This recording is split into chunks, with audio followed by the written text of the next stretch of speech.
loud and full of flair. Eric's got the banter on the midnight air. Grouch is crackling codes without a care. Rob's antenna reaching everywhere. Hamtubers on air once a month, you know. Yeah, live streaming those adventures, it's a show. Izzo throwing signals high and low. Marvin's got that frequency glow.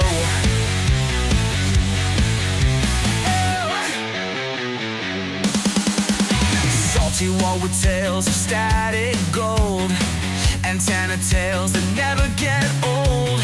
Every frequency a story told. These airwaves hotter than any bowl. Hamtubers on air once a month, you know. Yeah, live streaming those adventures, it's a show. Izzo throwing signals high and low. Marvin's got that frequency glow.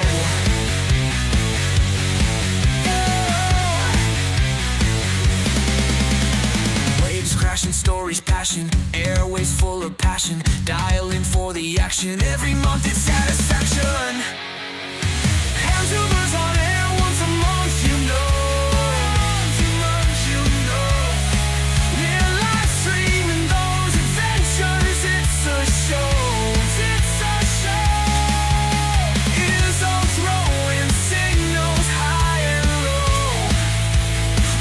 Got that frequency glow.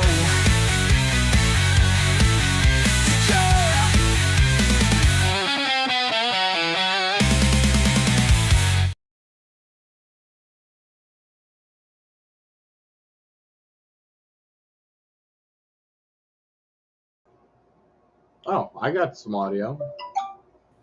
There we go. You got on mute. Does it automatically do that? Nice. Is he muted? Who muted? Mike's muted. What the heck? I'm not. We're all playing with the mutes here. Playing around with our settings. Oh man! Welcome to Northeast Ham Radio ASMR edition. ASMR. Yes, big and sexy. Anyway, I don't know. Do we decide like who wants to run this bad gang of people, or is it just me because my mouth is the biggest? Yes. Yep. Yes. Okay. I think you just like to talk the most. I do. Sadly, my wife doesn't listen, so that's what happens. Yeah, I love my wife, but anyway. Excuse me. Well, like I said, welcome to Northeast Ham Radio here. We are just all hanging out. Another edition for our month of June here, guys. So, well, I don't know. Did we kind of sort of alluded to a bunch of different stuff. If you kind of got all of the Easter eggs in the thumbnail, like, let us know in the chat, because I know Mike spent a lot of time creating that thumbnail. I want to see if people can pick crap out of it and, figure out who's who and what it refers to. Because, a lot has happened, man, between vegetarian brisket and a whole and phone calls, apparently, with fellow family members. We've just been hanging out. So, what's been going on? How are you guys doing? Start with Mike. Who we starting with? Not me. I don't have my cell phone armed. I'm doing good. Very cool. I'm just trying to deal with this. This is not important than us. Uh-oh. It's the wife. It's the wife. Okay. See, it's just a plethora. So anyway, well, over to you, Mike. Come on, start us off. I'll here, jump in. Yeah, jump in. Please. So, look at I'll start with the thumbnail and I'll just say, just toying with the Google Geminis, whatever that AI thing is. Oh, Microsoft Gemini or Google Gemini? No, Google's Gemini. That's right. Yeah, the Googles.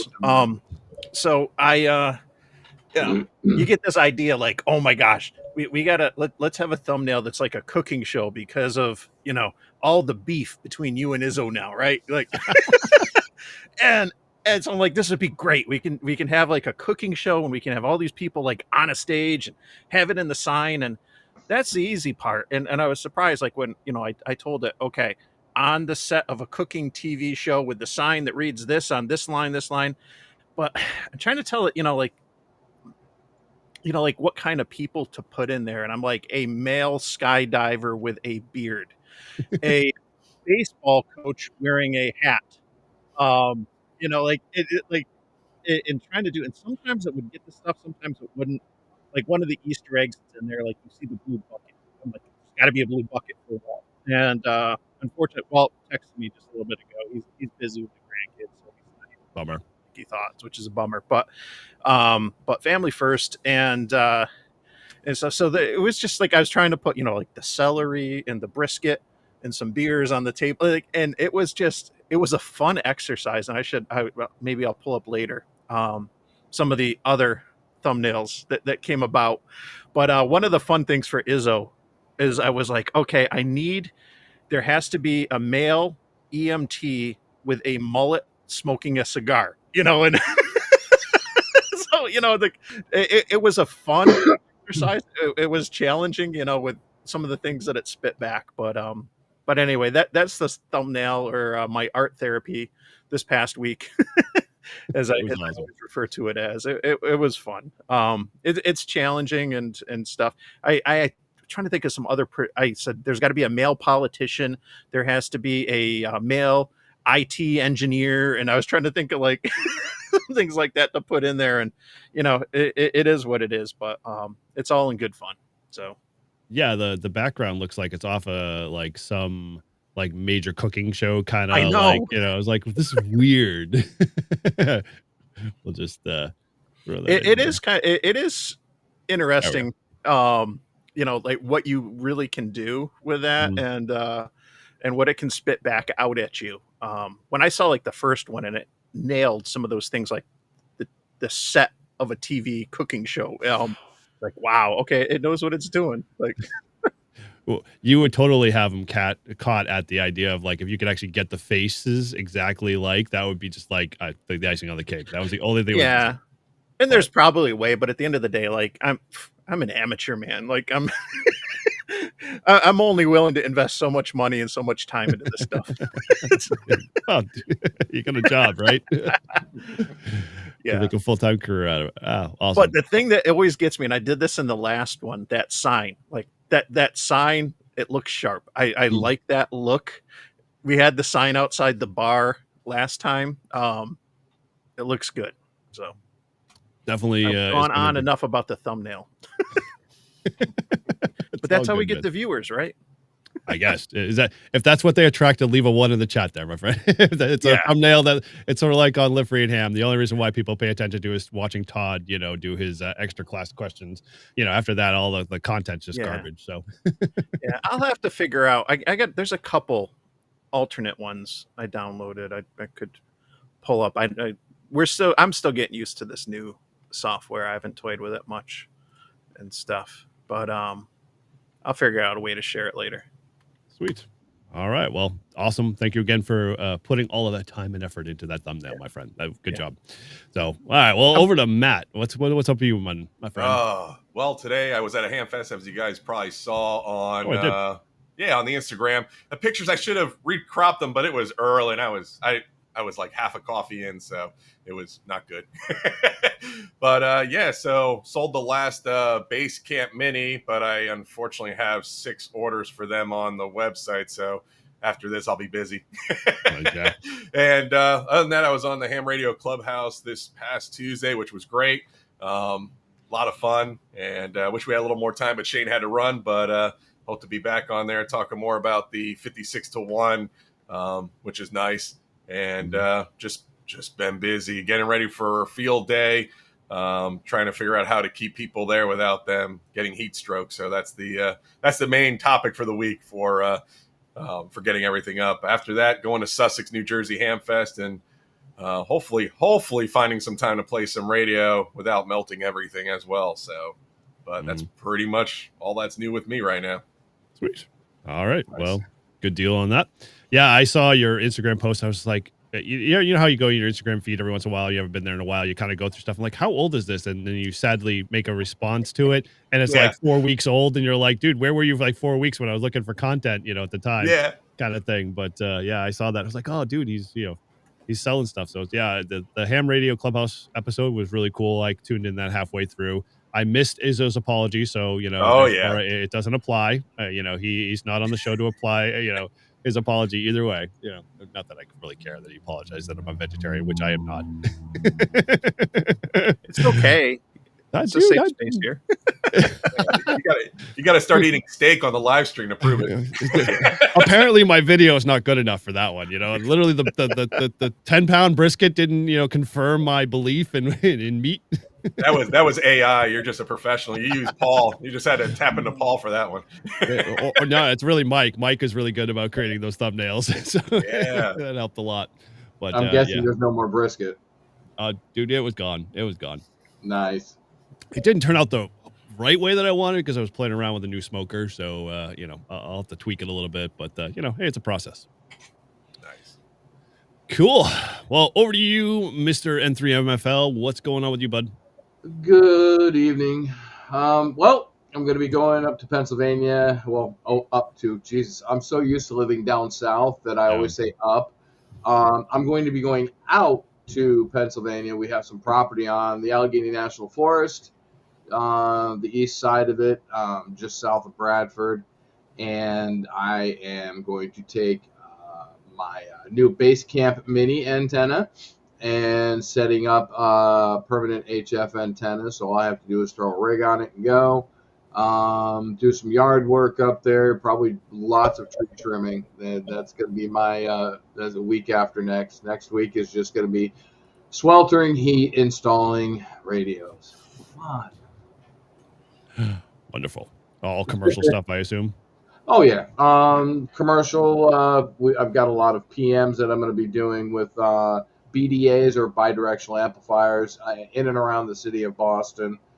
And yeah, it's just it's money, it's work, it's good money. I enjoy when you enjoy what you do. It's not a job, except for the seat time and the windshield time, because you can't get there from here.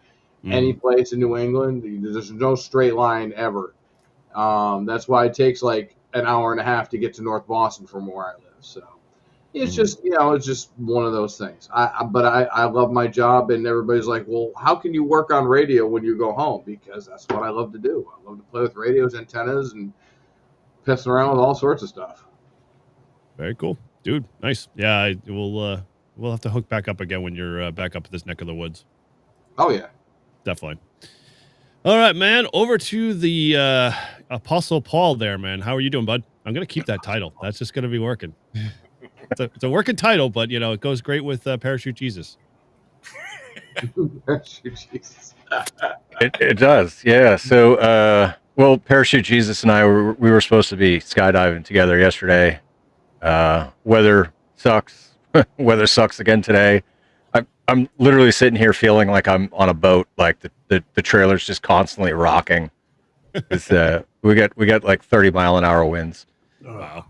Yeah. But so for those that missed it, I got my Class A license 2 weeks ago. Nice job. So nice. Somebody's got to have an applause round for that. Come on. Maybe. little late on it, but here you go. That's okay. When you have to do it for yourself, it doesn't really have that much effect after a while. Yeah. Cool. Yeah. Well, so my helmet should be here within the next few days, anyways. So that's exciting. Be nice to have the full face helmet. Mm-hmm. And now I'm starting to plan for Huntsville. So I'm figuring out my route and how I'm going to go, and I'm going to try and hit skydive Chicago, and at least do a couple jumps there, and then I called I called Nashville Skydive, and I was like, hey, I'm going to be passing through first week August. Like, I'd love to come jump at your place, and they're like, yeah, we only do tandem. Sorry.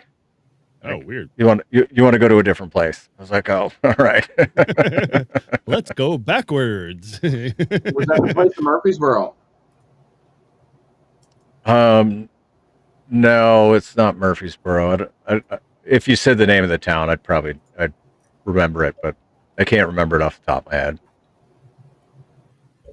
But I don't know. Anyways, I'm excited for Huntsville. It's going to be a whole lot of new. I'm going to be there for the full week. I'm going to go Monday to Monday. I saw Tio did some planning and all that stuff, and they got me down as arriving on Monday, so that's good. Skydives are planned for Friday.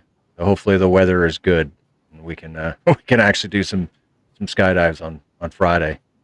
Yeah, that'd be cool, dude. So your camper's going to be pulling right up next to Mike's, because he'll be there like the whole week too. I remember he said something on his channel that he was going to be preparing to go for the full week down there at Huntsville. Well, I got site number 33, so okay, yeah, so very cool. Well, that'll be I'll be looking forward to all the content. Sadly, being on the outside of that, I did hear, like, is it true, Mike? You're going or no? To Huntsville? Yeah. Because Walt had mentioned something, but yeah, no. Walt and I talked about it, and I would love to go, and it's like on the list. We kind of just finalized our family vacation plans in August, and so I got to really look. The challenge for me is it's getting down there. Hamvention, I can drive out in one day. It's not a big deal. It's like a 7-hour drive or something, so that's fine. Getting down there, on one hand, it's if I drive, I can activate a whole bunch of states. I can come back another way, activate a whole bunch of others, and stuff. But then now I'm looking at like, wow, this is gonna be like I'm taking a week off now. It's one thing to take a day or two off to go out to Hamvention and be out there from Thursday through Sunday, but then it's so the time off is a consideration I got to look into. And then I could fly down and out, fly down, fly back, and then it's a matter of money or points and stuff, seeing how that works. So we just finalized things. I got to look into it and see if I'm going to be able to make it work. I want to try to get down there. It's been on the list. I haven't been able to because of some other conflicts the last year or two, but we'll see. Well, it's maybe 50-50. We should plan, because that's one of my 2026 goals, like kind of, because obviously, but what I'm thinking is we'll fly down, and then you and I can rent a car and we'll drive up and hit every Poda Park on the way up. So like we can get there like Wednesday and not feel like we're fully burning the candle at both ends. But I'd game for that. Yeah. Both times Walt and I were talking about it, we were drinking. So as I reach the best plans happen with beer. I know that's. But I genuinely want to. It's just I got to see if I can make it work timing wise and money wise and stuff. But we'll see. Go ahead, crush that one, Paul. I'm waiting for it. I need to hear that sound. There we go. So that was actually the original tagline that I was hoping for Live Free and Ham to be called, because that's how it literally was kind of born, was over a bunch of beers. So yeah, I understand totally. Cool, awesome. Well, dude, yeah, a bummer that you guys didn't get to jump this weekend at all. You think it might be able to get some in tomorrow? Or is it still crappy weather? It's supposed to be super windy all the way through like Wednesday. Oh. And then we got rain and shit moving in. So the whole week kind of looks like a wash. But I am going to activate a park tomorrow. I'm going to go to a park in Indiana, and I'm going to activate with Sean, Ham Radio Dude. Nice, cool, dude. Looking forward to it. That'll be awesome. Very cool. Do you ever think kind of like the weather gods kind of held off for you to be able to find your Class A, and they're like, all right, we can't hold it back any longer. We're just gonna let the monsoon season roll through.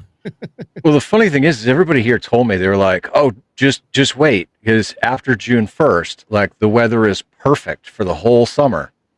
And I'm like, come on, like the whole week is shit, Oh, hey, while I've got the mic here, I just want to give a huge shout out to James Hannibal, Quirky QRP. I saw he had showed Mike his massive reference mat. It's massive, I tell you, it's massive. And I said, yeah, that's wicked cool. Like I'm gonna save my pennies for that one. And he sent me a message and he says, dude, send me your logo for your channel, and I'll send you one. Wow. And so, very cool. Yes, I'm super excited. He sent me the proof already. It's fucking beautiful. Nice. Wow. Nice. Dude, that's like, so yeah, I always look at those mats thinking, dude, I just don't get them. Like, I don't understand them. And then I sat on one of those stupid wire benches and I'm like, now I get it. The mat makes sense. Like, it just, it fits the mold. Like, now I know why it's so freaking huge. And I'm willing to carry an extra like 8 pounds or whatever that is of the material to be able to roll out like, 4 football fields long. But it all makes sense. Yeah, no, and I'll just say in general, like, the Paul was saying, shout out, definitely shout out to James, shout out to Matt. I saw Tim and 9SAB in the chat. Like, shout out to like all the hams making stuff, whether it's antennas, mats, and all this other stuff. I do my best to support hams making stuff, and I know, Matt sent me stuff to review, but I bought stuff from Matt. James has sent me stuff to review. I bought stuff from James. I bought a couple antennas from Tim and all these guys. Like, I do my best to try to support everyone and stuff. And it's great too. And there's those that want to support the creator community as well. But I do my best to support those making awesome stuff. And there's a lot of them. We're lucky. We do. Yeah. Yep. We are blessed, as they say. So very cool. God bless your heart. In a different way when you're down south, my friend. I know what that means. You can't tell me. No cap. That's all I have to say. Anyway, it's the tone and inflection that you use. Skibidi Riz. Oh man, sorry. Yeah, the same to you, dog. Anyway, Mike. I thought he flipped off the dog for a second. It looked Right? On the live stream. Dude, she has no filter. She's 2.5 pounds, 3 legs, and yeah. They all have the big bark. Mine's like 30 pounds, but that's because he doesn't get any exercise and he's only a Bichon, so as Paul knows. Yeah. He's a small little dog. But yeah, whatever he doesn't make up in weight, he makes up in bark. Cool. Well, I don't know. Like we kind of alluded to talking a whole bunch of things tonight, but I don't know. I got my list. I kind of was thinking of some stuff I wanted to talk about. And what have you been up What's to? up? Oh, Fine. What's up with you? Yeah. Yeah. Fine. Okay. What's up with you? Hey, I'm just the host. I'm just guiding here. Ignore me, right? So no, You're just Sharon driving the boat across the river Styx. Sure. Captain Eric. Okay. Whatever. All good. Yeah, no. So I ended up going down to the Cape Friday and ended up having some really cool conversations. I was kind of blown away. Like, I don't know, here in New England, we always have a repeater problem. Like, the repeaters are very guarded, and a lot of people don't like talking to new hams. They don't always like, putting out their calls and stuff like that. And I always kind of felt that way when I went down the Cape, but God forbid that, change for me, and it did. And so like I had a bunch of conversations with some really cool guys, and from that, after hanging out with my dad doing some family stuff, I decided I was going to go activate a park. Well, one of the things I was trying to coordinate was with another ham, Chris, who's actually on the chat there. Good to see him. Whiskey 8 CJL. Him and I were like, hey, let's get together. So we went down to, we had chose a couple different parks, and apparently in my infinite wisdom and dealing with family all day, I got the wrong park. So I literally drove all the way out to Race Point. And those have been in the Cape. If you go to Race Point, it's almost the end of the world, but just close enough. And so you made the same mistake that you made when you met Walt and I went way farther than that first mistake. I just went way beyond the marker there. You went all the way to P-Town. I went almost all the way to P-Town. And so I texted Chris. I'm like, dude, where are you? He's like, oh, the pin I sent you was in oh man, I forgot, in a Plymouth. And I was like, what? Wait, like we get so I guess he gave me a couple different park numbers, and I grabbed the last one in the email, which happened to be the one out in P-Town, not the one that was more inland. So I'm like, dude, I am literally out on P-Town. Let's meet somewhere in between. So he's like, you want to do Marconi's? I'm like, sure, let's go do Marconi's. And so I went out there, and dude, I'm glad I went back out there because that's a freaking phenomenal spot. We didn't activate where we activated with Walt. We actually went up on the upper decks that overlook the ocean, and the winds were like 30-mile-an-hour gusts from time to time. But Chris threw up his POTA. Was it POTA 35? What's the thicker mast that K Murder's got out? Is it 35? The 33H. Yeah, the 33H. He put that thing up, man. That is freaking sexy mast. I mean, he had that off in the distance. I took a couple pictures, and we all stood there for like 5 minutes going, that's a beautiful mast. Like we just like were Did you erect it? Yeah. Erecting that big, hard, stiff black mast. Yes, we did. We erected it through an end fed on it. And unbeknownst, because him and I were chit-chatting via the repeater that was local to the Cape, he was talking back and forth. He's like, dude, I just talked to another guy who did an activation more inland, and he got like 15 contacts. And I knew the bands were going to kind of be crap, but we hopped on 40 when we were out there, and we were hitting Netherlands, pretty deep into Europe. We had a bunch of, East Coast contacts, but 40 was like super quiet, great contacts, fun, and, good pileups. But all that said is I, ran into a guy on the repeater, and I'll shorten this story up pretty quickly. Jimmy, I'm going to script is called KC1QW, X. I can't remember. I screwed it up.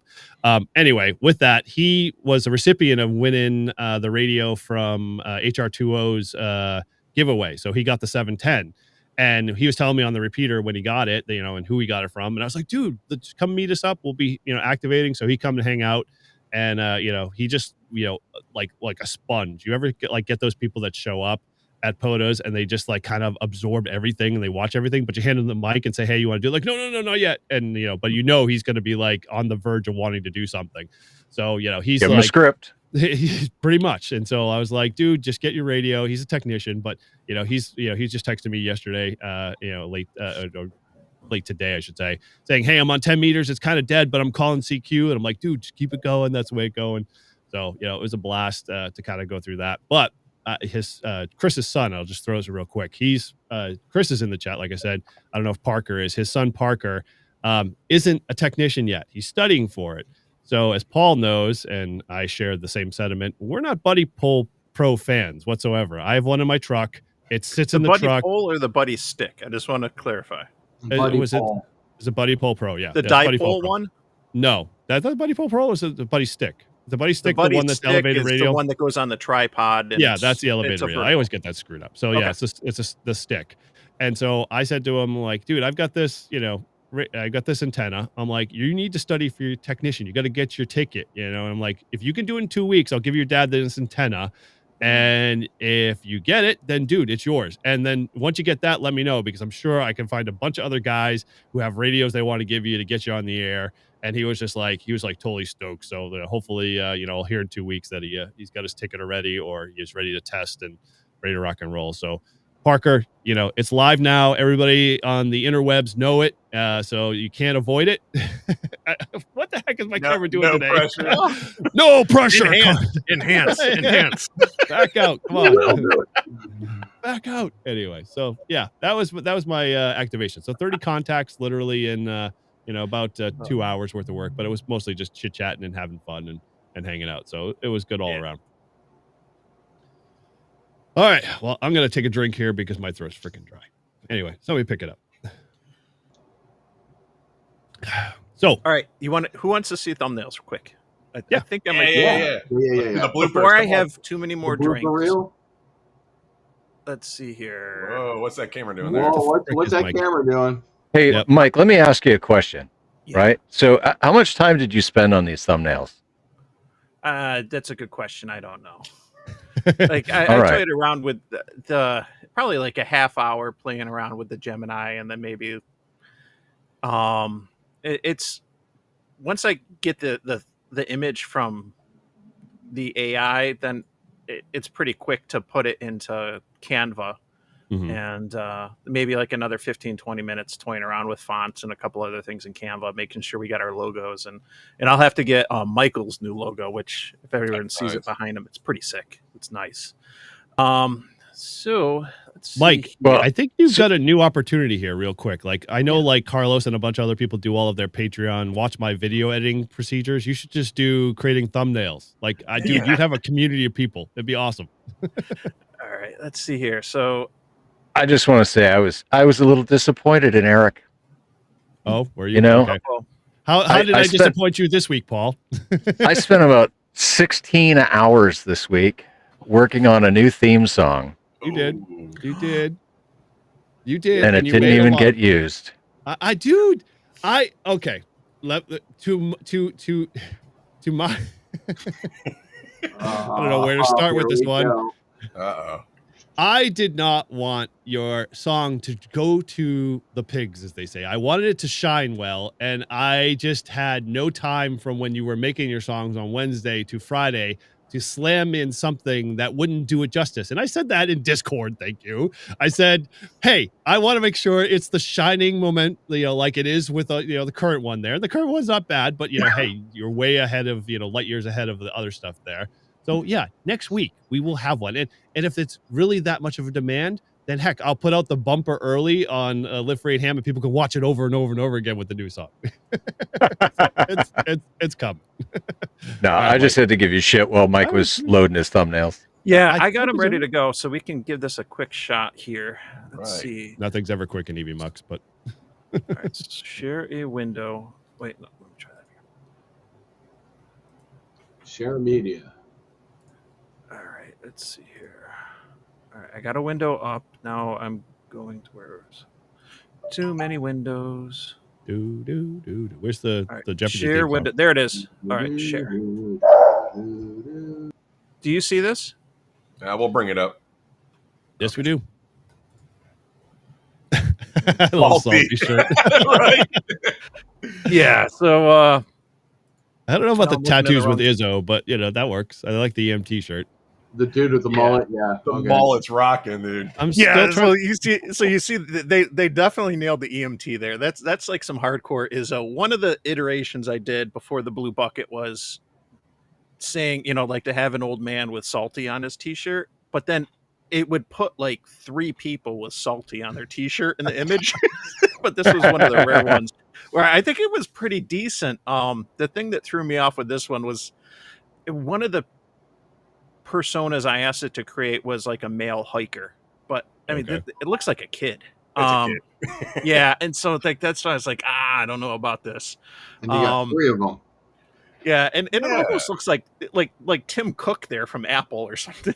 You're right. Who's the host? I know, I was supposed to be Tim I was Cook. I was trying to figure that one out. I'm like, where, Mike, am I in this? Like, I'm not the I know. bearded guy. I'm not I the don't know. 3 guys with backpacks, which I'm still trying Yeah, to figure who those guys and I are. would tell it to create, like a hiker, or I tell it to create a skydiver, and sometimes it would just, it would create multiple ones. But like this gives you an idea. It gets the cooking show vibe. Like that Yeah. looks like another set, and it's completely different. So, let me pull up the other one and stuff now that I'm learning how to do this. So close that out. And why does it say no connection? That's because it's just you. For you're good. We see you. It's just your Yeah, we see screen it. share. Yeah, That says you yeah. don't see me on my side, but whatever. Okay, where was it? The dog says, "Come on, hurry up, Mike." I'm trying. Just- I only got one monitor, so Show all me right. the money. Share screen. Not a rush. Here we go. Let's go here. Oh damn! Look at that! Look at that! Was that brisket in the middle? Oh man! Yeah. Oh man! Okay, this iteration too. So I have to say, like when I first saw this, I thought the guy wearing the chef's outfit looked like more like oh my gosh, I wasn't Todd? gonna say it. No, Steve Goodgame. Ah, Oh, That's why I was like, oh man, that's a close image. I mean, it's not bad, but okay. Nice brisket though. yeah. Yeah. There's a bucket. The bucket came in. Yeah. So there. Yeah, you see the blue bucket there, but then Oh, you see okay. a couple hikers and a couple skydivers. Yeah, there's more hikers. There's like it's a hiker group. Forgive my ignorance. What was the blue bucket reference? The blue bucket is because for Walt's Walt. got the blue bucket. Okay. Well, Yeah, okay. So and again, that we would get make like another kid in there, and I'm like, no, I kept saying like, older male or middle-aged male. That would look good for middle age. the mullet versions of Izzo keeps getting younger and younger. They never get Right. older and older. I was like laughing out loud hysterically. Like it was like, you're just kind of, you type in the commands and then hit, go. And it's like, it's generating, and it was just like, I'm waiting. And I would like laugh out loud, spit coffee out my nose. Like when I saw some of these things, like it just, they were hilarious. So there's a couple of the ones I almost went with, but the younger faces just, The celery is definitely like, like I got the reference for sure with that one. So yeah. I'm sure a lot of people are like, what are they talking about celery for? Yep. So But boy, but like I said, it's fun, and I enjoy the creative process. I'm not perfect at anything I do. I'm an amateur at radio. I'm an amateur at YouTube. I'm an amateur at making thumbnails and editing videos and all this other stuff. But it's fun, and You're a professional in our hearts, Mike. Oh yeah. you're amazing, Mike. but it's a whole new tool. And it's interesting to kind of toy with. I have not used. You're the AI most for amazing anything. guy. Most amazing. Yeah. But I haven't used it for anything else other than thumbnails. I probably need to get up to speed, because at some point, I think it's going to come into play for a lot of jobs and stuff down the road. But yeah, I digress. Back to ham radio. Trust me, I have clients that are like 4 or 5 like steps ahead of me, and they're like, "Oh, have you used AI for this?" I'm like, "No." I'm like, this is not looking good for someone who's in IT. That I'm not using AI. I'm still doing the same thing with you, Mike. Like I'll type AI, into thumbnails, and I'm like, no, that's not going to work. No, that's not going to work. And then I'll take it to Canva and then manipulate it there. But yeah, it's always one of those types that just likes to, have it my way. Change is hard, my friend. Change is hard. Weren't we were just talking about being old, right? Yeah, and it's the sad reality, right? Like, we're fucking old. Oh, you want to see how old I am? Check this out. Check this shit. Oh, dude! John Candy, that's awesome. That's awesome. That's awesome. That's great. I am unapologetically Generation X. Okay, You know what those things can do? Suck the paint off your house and give your family a permanent orange afro. Oh, dude, yes. I just watched Spies Like Us last night. Yeah, nice. Awesome. Well, Spaceballs 2 is coming out. How are we going to do without him? Dude, it's going to be tough. It's going to be really tough with not having Barf as Barf. Yeah. Oh, I mean, that's going to hurt. Yeah. Hey, We'll get over it. Right? him in there. We'll get over it. We're Gen X, right? We're all Gen X. Like, we'll have Mike AI him in there. Oh man, dude.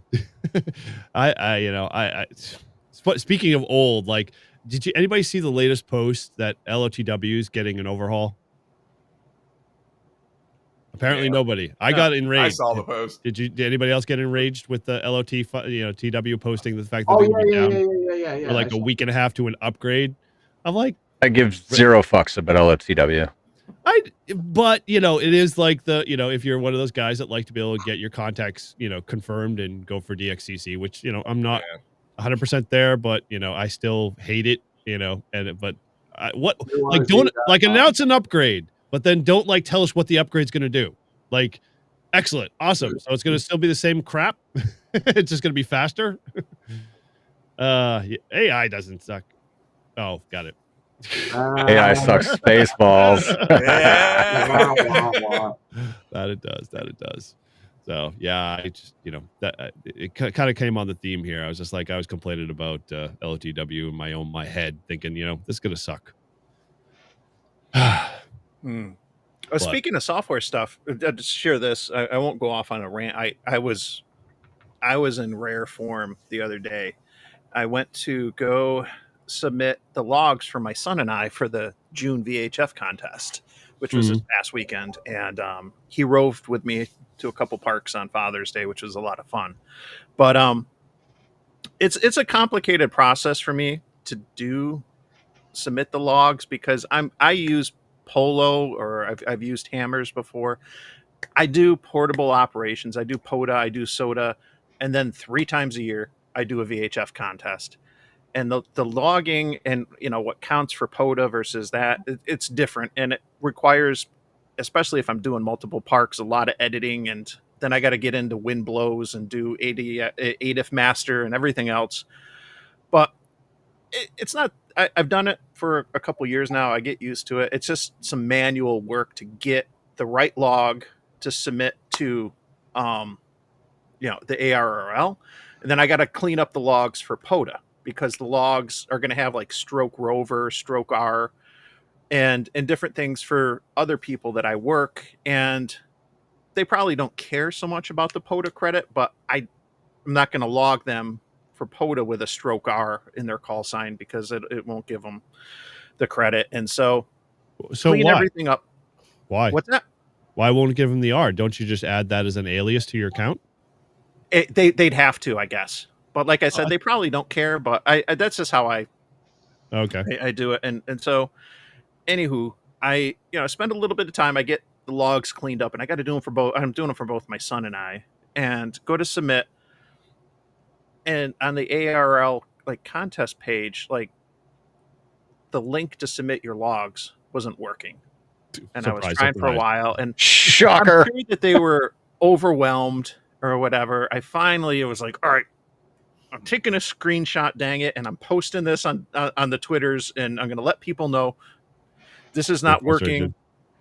Other people said, oh yeah, that they had the same thing, but it was working eventually, and it did a little bit later. So I started to get over it, but then I have to I got to use an online tool, which is not through the league. It's some tool that takes and converts like the ADIFs into Cabrillo or something like that. I hate that format. And usually it's a pretty straightforward thing where like I'm pasting some text in, and then it does the conversion, and I just kind of copy from a CSV or a TSV file. It wasn't working, and I'm like, I'm trying multiple times, this, that. I keep getting all these errors. I'm like, this isn't working. I even was copying and pasting like the sample log entry in, and I kept getting errors just to get it to work. And I'm cursing. My wife was like, yo. So I finally was like, enough. So I email the ARL, and I email the person that's the contact on the page for the log submission or the conversion. And I'm thinking, it's Juneteenth. It's a holiday for a lot of people. It was on Thursday. So sure. I'm like, I'm not going to get within like a minute. I got a response back from the developer, and he's like, oh my gosh, I'm so sorry. You found a bug. And, so like if you've ever experienced like, you're banging your head against the wall, you're thinking, what am I doing wrong? What am I doing wrong? Well, it's not you. And honestly, with like 30 minutes. Hey, Mike, it's not your fault. It's not your fault. Hours of my life back. So yeah, I don't usually get like that. And I was like, oh my gosh, this is, but I was impressed. Very quick response, got it fixed, got everything submitted. And, but dude, like, this is my frustration with ham radio. Like, why is it that in this day and age, is the logging has to be so difficult? Like, it makes no sense in my mind. Like, why the formats? Why like the divide everywhere? Like, create one format and one like structure, and then everybody uses it. We're all great and happy. No, nobody does it that way. Yep. And because everybody's got a better way. Yeah, but dude, combine your brains together and build the better way, and that way your fields and my fields all are in there. Come on. I use not Polo. I've had Polo on my phone, but I haven't used it yet. But I have N3FJP, and my main log sits on QRZ. Sure. And everything dumps, even my FT8 dumps up to QRZ every time I make a comp, and I don't have to worry about logging. It fills everything in. It's happy. It's good to go. Yep. Yeah, a couple of people told me that I should check out N3 FJP or whatever it is, and I might have to look into it and maybe try it for at least the contests that and it's only a couple times a year. So That's the way to log. Yep, James. Sure, I remember. Note to self: do not go with James on POTA. I've lost so many paper logs that have just gone up in flames or blown off the picnic table. It's unbelievable. Dude, what are you doing when you're doing a POTA that they catch fire? Like, you need to change your strategy a little bit. Like, no candles. Like, it was nothing before like the cooling fan on G90, and wow, the dark ages, then, man. Mike, did you do the June contest? I did. How'd you do? My score definitely wasn't that great. I didn't have a whole lot of time. I did one park on Saturday, but I spent more time setting up and traveling than I did operating. So I got to operate for an hour and a half on Saturday. I got 30-something contacts. And then Sunday, my son and I roved to 2 parks closer, and we just did HTs and Yagis for 5 bands from 2 meters up to 23 centimeters. Nice. And so it was like in and out real quick. And I think we probably got like 15-ish or so. Like, we worked a couple people on 5 bands and then a couple odd ones. And then we were out. Mike, you got smarter as you started to go through that video, because like you started with like 19 antennas literally all over your car. I'm like, oh yeah, dude, where is he gonna go with this? It's gonna take him 2 hours to tear down and get to the next location. Tearing down was so much easier than setting up. If you watch it, like it was a good hour, and I had tested everything on the deck Friday night with a ham a couple towns away who's got all the bands. And so I set everything up on the deck. I wish I took a picture, because like my wife would have flipped. She wasn't around. and I tested everything, and I left as much assembled as I could. The handheld Yagis was easy. The 6 meter, the Momo Beam Yagi, I had to take the farther out elements out, but I kind of was able to keep the frame together. But still, it's like, it was a lot of work. You literally need a fire truck where you can like fix all of these antennas on and then just drive to spot, set up, and do your thing, and then drive to the next one. An ambulance would be perfect. That would work too, yeah.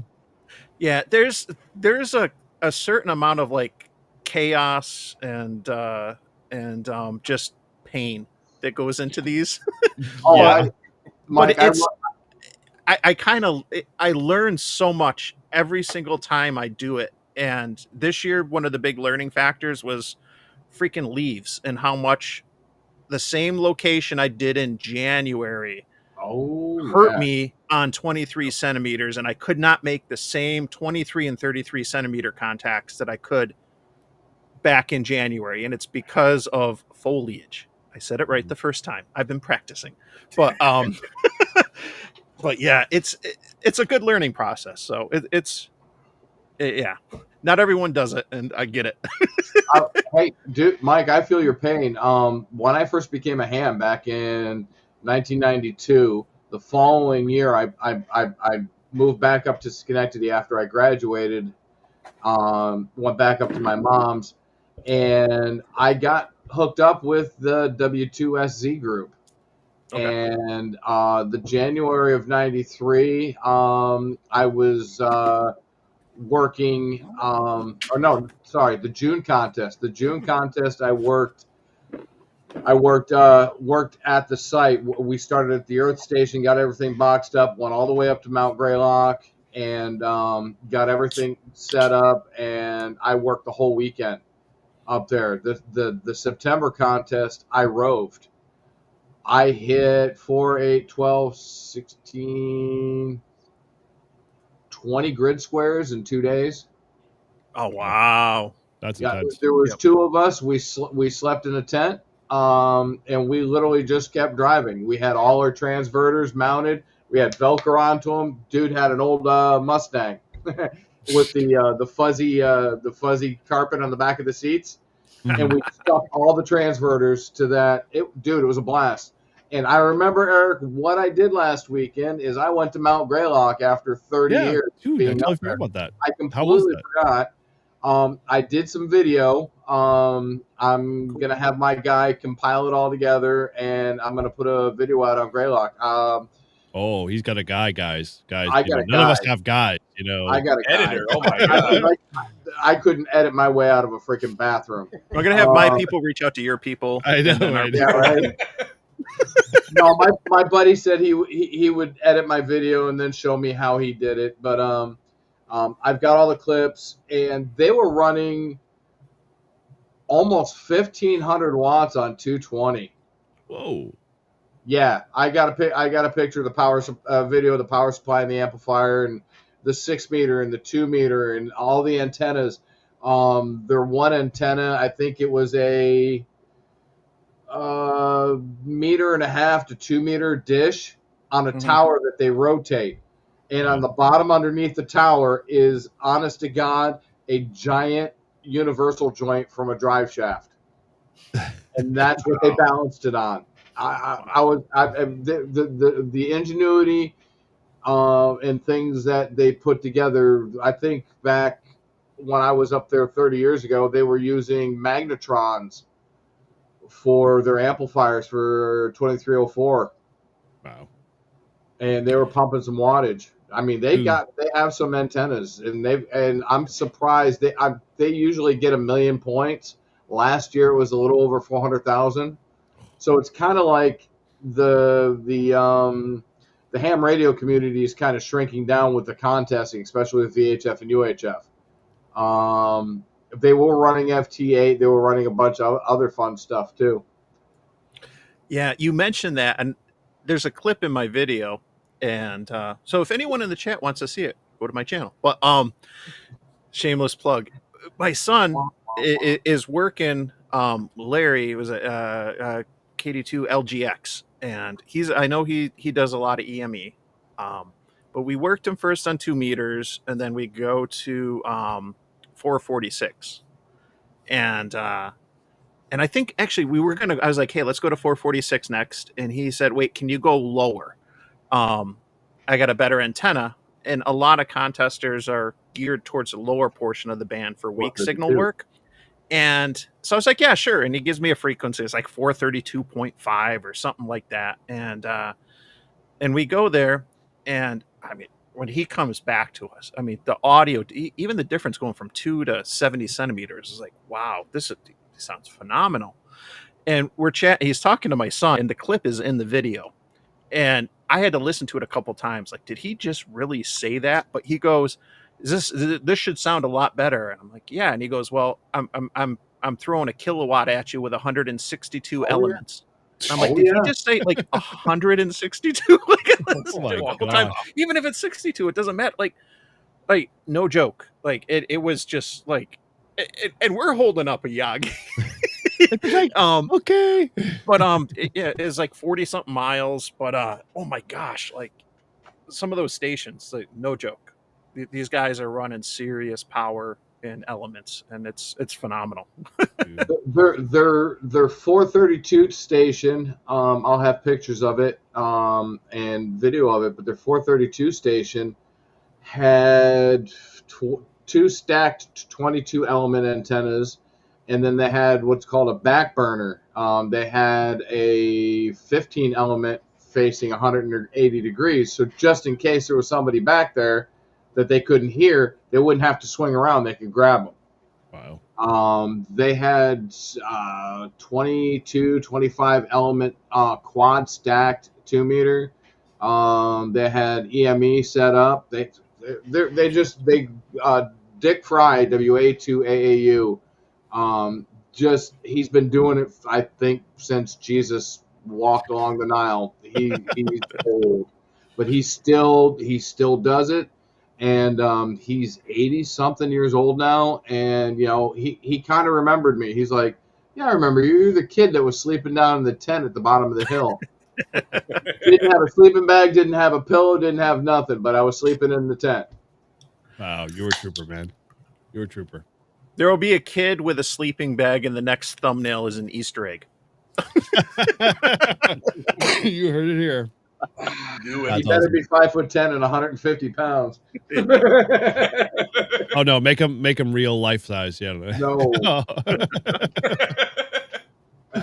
Oh, good, man. Wow, dude. Like, this is my problem with VHF, UHF. Not problem.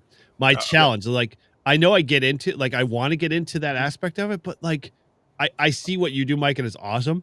But like, you talk to those guys that like have the like mega stations, and you're just like, where do I stop? Like, how far do I continue to like, get into the rabbit hole and then realize like I've mortgaged my house. I've done like, I brought my, family to ruin, but man, I can make a VHF UHF contact. That's kind of like where I'm like just on the border. Oh, we just lost Paul here. Yeah, Did the wind take him out? Oh, there he is. Oh. Hey, he's gone now. I'm in a unique situation where there's a lot of activity on those bands where I am in Western New York and Southern Ontario. So we have that activity, we have that community. It makes a difference. It's not going to be for everybody. I mean, if you're in a part of the country that doesn't have active VHF activity, then it's other than maybe seeing if you get lucky on 6, it's probably not worth it. But the fact that I don't have anything set up at home is probably a lifesaver, because I want to make sure I can get stuff in the car, and I know how long it takes to set some of this stuff up to do what I do portable. So that probably, it keeps me confined. And the fact that if someone's aiming 162 elements my way, they're doing all the heavy lifting. I could have been vertical with a dummy load and cross polarized and everything, and he still probably would have picked me up. He said with the Yagi and the 3 watts, the 3 watts that I was pushing out on 900 megahertz, that I was 60 dB over on his. I don't know how many elements he had on 33 centimeters, but like, it's crazy. Some of them are doing the heavy work, and you see the same thing when you get into DX and everything. There's certain stations, they're doing all the work.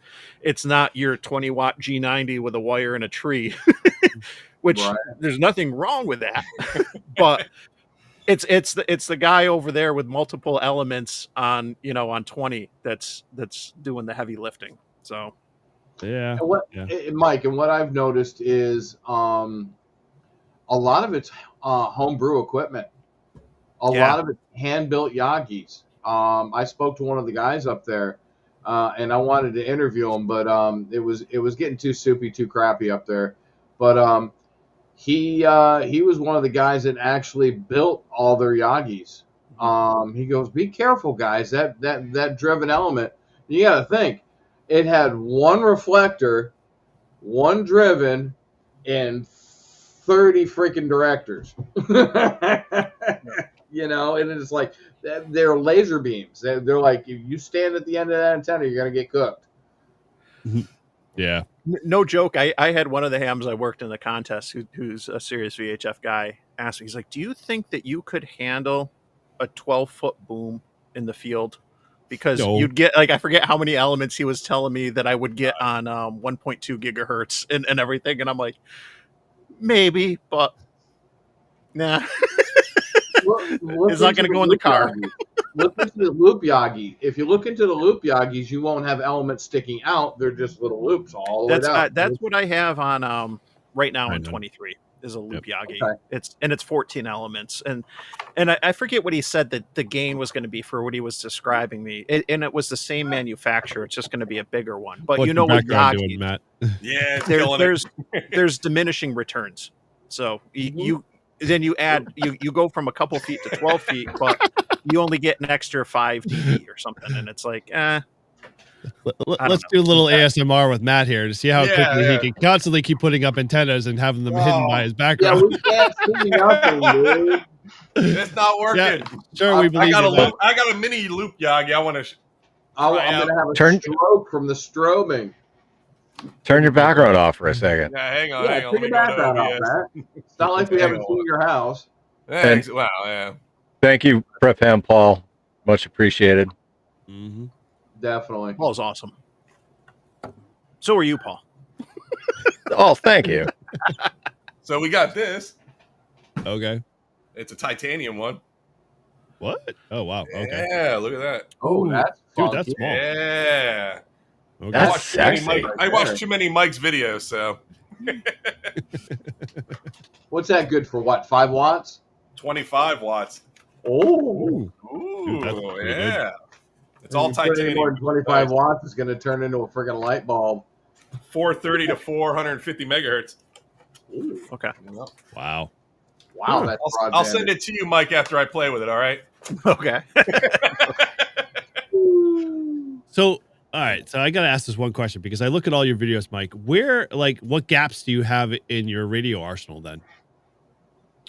I can do all bands from in the VHF UHF space. I can go from 6 meters up to 23 centimeters. So it's everything that the amateurs have. So we know 6, we know 2, 1.25. I've only got HTs there. At some point, I'll probably get a mobile. But with 220, anything that's in production now, it's all FM. You can buy some FM mobiles. Alinco still makes some. There's some, I think, TYT or a couple others that are pretty good, I've heard. But it's going to be 25 to 50 watts FM only. Right. You're not going to be able to do weak signal, FT8 or any of that, which could be nice during a contest. But for regular use, you're not going to find anyone on 220 FT8. I don't even know what the frequency is. Is there? I was gonna say, is there a I have frequency? to look that up. Yeah. But and then I've got HTs for 23 and 33 centimeters, which is 900 megahertz and 1.2 gigahertz. I can do, because of the 705, I can do weak signal on 2 meters and 70 centimeters. So I've done FT8 on 432. I've done FT8 on 2 meters and those things. So I can do those, but a lot of it is I'm confined right now to the FM portion. So with the exception of, the major bands, 6, 2, and 70. And I hear you're causing problems too. Yep. Yep. That's all you have for a response. No comment. Yep. What is it the liberals say? You're making good trouble. Yeah. But I can run all those bands, and I got good antennas for where I'm lacking power and on FM. So it's not bad. It's tough, and it's a use it or lose it, I say. Right. If we don't use this stuff, we'll lose it. And we've lost stuff before as amateurs. We've lost portions of the band, and I get really concerned about 900 megahertz and what could happen there. Apparently that's important to Paul. Yeah. Well, I don't do Meshtastic, but that's, a lot of Meshtastic users are in that space right now. And not a lot of other countries have it. There's not a lot of stuff that's out there off the market. They're off the shelf that you can get for it. But there's, I think it's cool. I'd rather hold on to stuff, because we've seen, like with 220, we lost a couple kilohertz or megahertz of space. We lost from 220 up to 222. Yeah. Funny you said, because I was listening to a ham radio workbench. They had brought a guy on who was dealing with the delete emails, and he was talking about, I guess UPS has a frequency set that they took away from us that I didn't even know. It was that given we to, had. my understanding is it was given to UPS, but they never ended up using it. So it's kind of, It's been sitting there doing nothing. They didn't give it back to us. Take it back. Surprise. Yeah. We've in New England here, we have a 900 system. I have some Moto Turbo radios that I run on it, because a lot of the 900s Moto Turbos can't program into the ham bands, but I have a CPS 2.0 that can program them into the ham band. So we pulled down our old system here in Massachusetts, and we had a plethora of radios left over. And thusly, I took a whole bunch to the Hamfests back a year or two ago. We must have sold 30 or 40 radios at like dirt cheap, and not dirt cheap radios either, but we sold them dirt cheap because we couldn't use them. Right.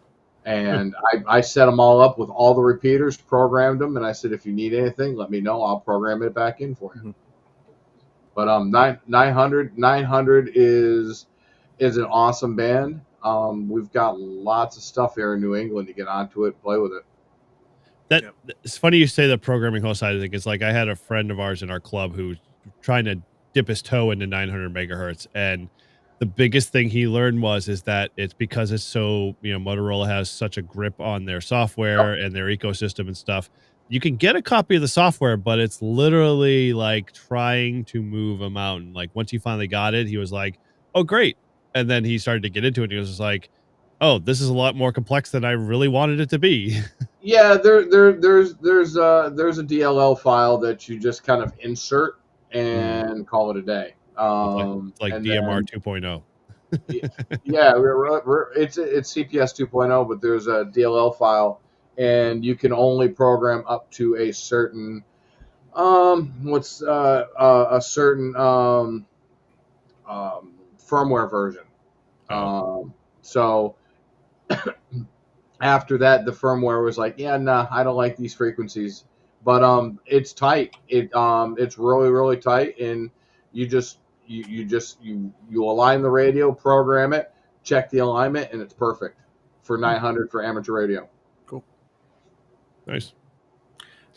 I gotta say, hams, we are notorious for overthinking things, and we are notorious for overcomplicating things. And everything. It's a daily struggle for me not to do those two things in my everyday life. I'll be open and honest about that, but we totally overthink things. We totally overcomplicate things that could be so much easier. So, like, do we think that's just like a, kind of a tradition that's been passed on from when hams were like, spark gap, or is it just because we're just pig-headed? It's a personality trait that we all just happen to have. I don't know, dude. Like, I don't think I overcomplicate too much. Like, it's kind of like I'm gonna hang on to this because someday I might need it. Well, then I don't fit that mold. It's just a common trait that we all have. Yep. I don't know, dude. I don't keep that piece of wood that actually is a weird shape in the box in the back, waiting for that one day that I might need it for a bed that, apparently has been looking for it for 20 years. Yep. Yeah, and I'll say, like, too, like, we also have a tendency to like overpack or over prepare sometimes too, and whatever. And it's not a knock on preparedness at all or whatever, but like when I was doing a presentation on POTA at my club's Hamfest this morning, and I filled up my little ham wagon. I put a bunch of gear, and I'm just like, when I was putting it back in my car, I'm just looking at all this stuff. I'm like, oh my gosh. Like, and it was everything from a folding table and a chair, some things you might need, to a power supply, a couple different radios, antennas, masts, this, that, or whatever. But I think we're all guilty too of going out on activations, and we've totally brought like way more stuff than we need. And stuff. And part of it, I think it's at the end of the day, it all comes down to a fear of failure, a fear of being wrong, a fear of not being able to finish an activation or whatever it is. But sadly, I don't know. Like, Paul knows firsthand with me. Like, I am like, and as Todd says every episode, he's just like, Eric doesn't need to be prepared. He just has to have a Paul with him all the time. And like, that's kind of the way I look at it. It's like, I have a Paul when I need like a spare whatever, and you fill in the widget, and Paul has it, So I never have to kind of think that way, but like, not that I won't. I mean, but Boy Scouts, I guess for me, has always trained me that if you forgot it, well, then tough luck. You forgot it, and you're just gonna have to figure out how to bang two sticks together to make a fire because you forgot the matches, that you should have packed in your bag, whatever be the case. So, well, you come further south, Eric. You have a me, and you go further east, and you've got a Matt and Mike. Well, there we go. Building a network. Perfect. Yeah, exactly. Well, when the stuff hits the fan, just remember, I answered the door with a shotgun. Excellent. I'll go to the back door then. So I'll be good. He's only Then listening you'll on make the call. 220. He's only on 220, so make sure you got your 220 radio. I know, right? The one radio I don't have. Right, exactly. Oh yeah, exactly right. That's what you No, said. but I was thinking about like having just like too much stuff on us, like in a humorous way when I'm at the Ham Fest today. So typical ham. I got my cargo shorts on and everything, and I got my Leatherman on my belt. I got a knife in my pocket with my wallet. I got my keys. I got my cell phone. I got a selfie stick. I got some wireless mics. I got my HT. I got stickers to hand out. And I can't keep my goddamn shorts up because like I've got no ass anymore. I'm like Izzo. I got a flat back. And I'm like, I Think keep I having need to a tighten bigger the belt. every time I go to the bathroom. Like I can't walk like 10 yards without, I can't get a first down without having to pull my pants back up. Mike, I'm right there with you, man. I feel you hold a frog up and he has no butt. Yep, that's Yep. it. He's just back and legs. Yeah. So your hips are just gone then. Yep. Oh yeah, there's no Yep. hips. It's just back and legs. Yep. So mark it right. Okay. There's all the shorts. There's all the YouTube shorts, the IG reels, and all that other stuff right there. Stick a pin in it. Thank God this is all being streamed to our own channel. So yeah, we're all good. Oh man, like that's well, okay. So we gotta talk about this because like I find that's the same problem. Like I'm following all you guys thinking it's the right way to do this, and I'm feeling the same pain. Like my shorts are just like, I feel like all of those kids that we, yelled at in the early 90s, like, dude, pull up your pants kind of thing. Now I feel their pain. Like it's literally that's my problem. I constantly walk around, constantly. No, those kids have the belt tight around their legs. Now, don't even give them any credit for that. No. Okay. All right. No. Fine. All that being said, it's like, why the Leatherman and why the knife? Like, you're back up to the backup, or is that just because your Leatherman's not sharp? The knife I was gifted at the Ham. I don't have it on me. It's up in the room right now. But a ham. Was that your donut operator? Yeah, no, I put it out on Twitter, so the picture's out on Twitter. A ham I'm friends with who's out in Western New York got into knives recently, and so he knows I'm into knives because of the video, and he's been buying a lot of like TSA confiscated stuff and just sharpening and reconditioning and everything. And he came up to, he's like, I got a knife for you. He gave me this little buck knife, whatever. Mhm. It's a Kenwood one. Kenwood. Oh wow, that's yeah. cool. And so it's got the Kenwood logo engraved in like the wooden scales, and it's a small little Wow. pen knife, whatever. But I was like, oh my gosh, this is so cool. So, thank you, TSA. That's the only time you'll ever hear that on this. Yeah, and channel. he goes, it's probably from it's probably a promo from like the commercial side instead, not the amateur side. I don't care. It's the Kenwood logo, and I was like, no, I don't think I actually have any Kenwood stuff. So I'm.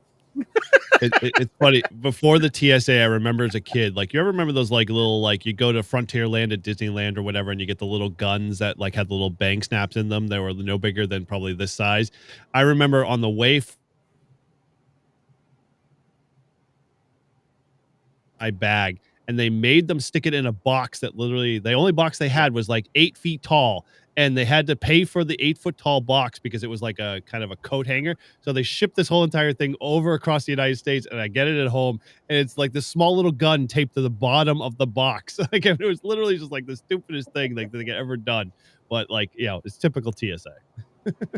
All right. Here we go. Let's try got this. another one. There it is. Nice. Ooh. Oh wow. Ooh, wow, Dude, that's pretty nice. That's either a buck or a case. I think that's a buck knife. It looks like a buck. It's definitely buck. you look at the stamp on it, and it's Chinese, Wow. Chinesium, but Still looks pretty still, that's all good. I'll take it. good. Yeah. Dude. It's a nice shape, and Never it's a nice little gentleman's knife. Never look a good knife down, right? Nope. You can never have too many knives. Yeah, but you it's can't like have. antennas. They're tools. It's like radios. It's like HTs and all these. Why do we have so many? It's because But they're dude, tools. I don't carry my 4 HTs on the same belt while I'm walking around a ham fest. Nope. Yeah, That's because you're I not only have Mike. one. You're not Yeah, Mike. you're not one of those guys. Yeah, that is. No, you don't put them on your belt, you silly goose. You put them on the vest. Like Oh, left, right, back, front. Yeah, exactly. Okay. Yep. The one thing I haven't seen at most That's ham fests cool. in a long time is I remember growing up like in the 90s, there used to be guys that used to have like almost a full military whip coming out the back of their backs and walk Yeah. around like ham fest. I don't see that much anymore. It's like, maybe they were straight away, I don't know. Like, oh, well, I don't know who they were trying to contact with that whip, but they were definitely I getting saw. out. Well, I did see. It's expensive to build a man pack. Yeah. There were some cool military radios that and I see those out here because we have L3 Harris, formerly Harris RF, now L3 Harris, right out here in Rochester. So you do see. I mean, there's a lot of history with military radios out here, and you always see them at the Hamfest. Very cool stuff. So I'm curious. Obviously, we're all in the same roughly age group. Within a couple of years of each other. How many of us actually have old radio gear? Like Hammerlin, kind of that stuff. The HT that I use, I jokingly call it my base station, is that ICOM IC32 AT dual band HT, which is from like 89, 90, which I picked up at an auction and just bought a new battery for it because I don't know if it's like the NiCad or whatever it is, an older battery that it just needed some new life. But I can work the repeaters I need to locally with that thing, so it's always up in the kitchen. And does it have? I plug the Moby set, Link into it, and I do WinLink and APRS with it, from my phone. Like it's Nice. and it's from like 1990, 89. But it's not crystal. It's not crystal set. You're not like at the you're solid state, right? Yeah. Okay. Yep. Yeah. So I'm gonna try satellites with it because it's supposed to be full duplex. It says it is in the manual. I haven't gotten into how to enable with that add-on module, but I'll give it a shot. If not, like I bought this thing from an auction for like $40. Spent maybe whatever it is for a new battery, like 20 or something, and I've been playing with it, and it's given me so much joy because of its aesthetic the last couple years that I'm just like that it's so worth it. Yeah, I mean, as Paul can contest, I give away stuff. I don't usually hold on to anything for any length of time, no matter what it is, because I just can't. And more so, I just I come from a family, and that heavily hoard stuff. My grandmother and all that stuff. So I learned very early on, I cannot hold on to stuff for a long time. If it needs to find a home, I will find a home for it before I let it sit there, dude. I got a stack of shit in my shed that I got to get rid of. I think I have 6 10-tech radios. I've got the Heathkit freaking manual tuner, full legal limit that I ran for 2 years before I bought my auto tuner. I got all kinds of shit. I got to get rid of stuff. Yeah, I just literally.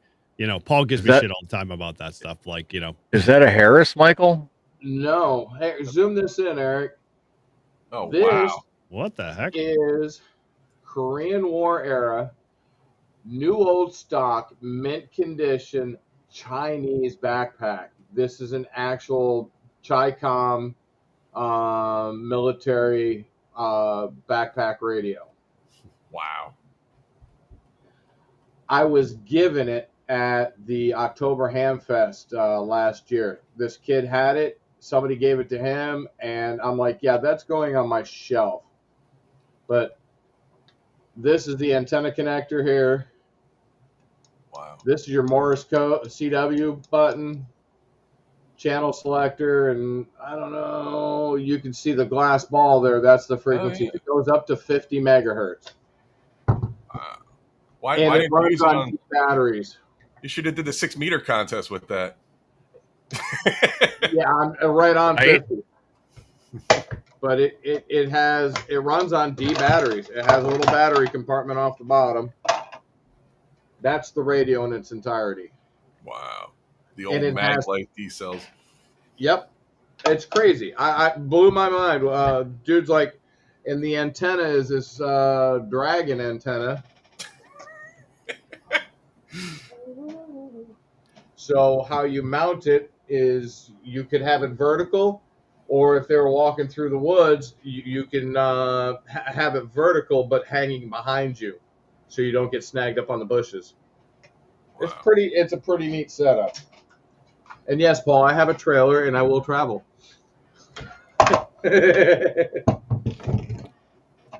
I'll make you a great deal. You can clean out my whole shed for $1,000. Whatever you want. Take it all. He's gonna be there right now, dude. Well, except for my ice fishing stuff. Can't take my ice fishing stuff. I'm not an ice fisher, but I might take you up on that deal. There's a lot of Tentex in there, he says. I Like can feel gremlins, that. man. That and the antenna. I'm going to just share this too for anyone who didn't know what I was talking about with the HT. So, this is an older picture, as you can tell from the background, but there's a look at what I'm talking about, and you can see the Moby Link cinched on there. I don't always have it on there like that. But, wow. Nice. Dude, that reminds me of like my first HT. Yeah. I absolutely just love that thing. There's just something about it. It's like Icon / Radio Shack portable. Yeah. Yep. So my first HT, let's do a quick screen share here just to, date me. Let me go here. Share. Let's go grab Is this after you burn the house down or whatever? Wow, Mike, you have great ears. Thank you. Yeah, so I'll tell the story. I might as well, since now everyone's like, burn the house down? Story time. All right, sure. Uncle Eric. Let's sit on the campfire here and listen to Uncle Eric. Here we go. So, Right. where the heck is my window? Okay, so this is the first HT I got. There we go. Let's share my screen yet. Okay. So this is my FD470. This thing was freaking phenomenal. Great radio. First dual band that came out on the market. Loved it. It was my radio. But anyway, how I acquired it. Let's just say one school night when I was probably about 14, I decided that I want some French fries. And so I decided to put a pot of oil, a pan of oil on the stove. And, me being so brilliant, I figured, hey, I'm going to go up check out my BBS to see if I got any latest updates or whatever added to the list. Yeah, see, I'm dating myself. And then on top of it, I went upstairs while that oil was heating up. Wow, do I have to be full screen for this one? Yeah, I need a camera. Oh, yeah. Yep. Story time. Yes, you Story do. time. Yes, you do. So long story short, I forgot about the oil on the said stove. And, all of a sudden, as I was, knee deep in all of my, slamming, other people on my BBS for, basically hazing me or, whatever the issue was going on, I started to smell smoke. And I'm like, where's that coming from? And I yelled to my sister who was in the other room. I'm like, hey, you got doing something downstairs? She's like, no. And then I realized, oh, crap. I left the oil on the stove. Well, it got so freaking hot, it caught fire and caught the microwave, the cabinets, and everything else like that above it. Well, lo and behold, my, sister ran upstairs onto my parents' balcony instead of going out the front door. With it's just another story altogether. I ran downstairs, grabbed the fire extinguisher, put it out. Well, I called my parents and said, hey, we had a little bit of a fire. And I didn't say I was the one who started. But ultimately, I said, hey, we put it out. Everything's all good. And, whatever. So they made me call the fire department. The fire department shows up. They confirmed that everything was fine. And so my mom, although my dad was pretty much in a different mindset, was like, you did such an amazing job. You should be rewarded for your heroism kind of thing, to saving our house from burning to the ground and so forth and so on. And all the fire department was like, yeah, you just, you instituted such a great, calmness about getting this fire put out. You didn't let it spread. That my parents, turned to me and was like, well, we know you've been saving for your HT yourself. So let's head to Ham Radio Outlet, tomorrow, and we'll buy it for you. And I'm like, okay, sure, no problem. All you had to do was burn your house down almost. That's Oh my God. Yep. So yeah, Fire. My dad as a fireman would have been like red on that 70s show. My foot in your ass. Yeah, that's what I was expecting, but yeah, I got the opposite. So yeah, that was I love that radio. Trust me, all the old guys were like, dude, how did you get that radio? And I'm like, oh, I saved my family. Which is For really an not the case. incident I caused. Yeah, hey, we won't talk about how it started. Oh my god. So So the yeah, lesson cool is, story. kids, if you're trying to get a new radio from your parents, just catch your it house out. on fire Fire. and put it out. Brought to you by Uncle No. Eric. By Eric. And there you are. Let me show you something. Hold on a sec. Oh, Oh that's man, I gotta have a clip for that one. That's a good one. Oh my gosh, you're taking me back. See, we have this fire over here, and this little boy Billy, Billy cannot light a fire over here. That was awesome. I miss In Living Color. Oh, dude, like that was the the freaking old best show, man. That was awesome. Things that we can't enjoy now. I know, it's not the same. Oh man, dude. Remember when TV used to be fun? No. Yeah. TV used to be You can awesome. watch music videos on MTV.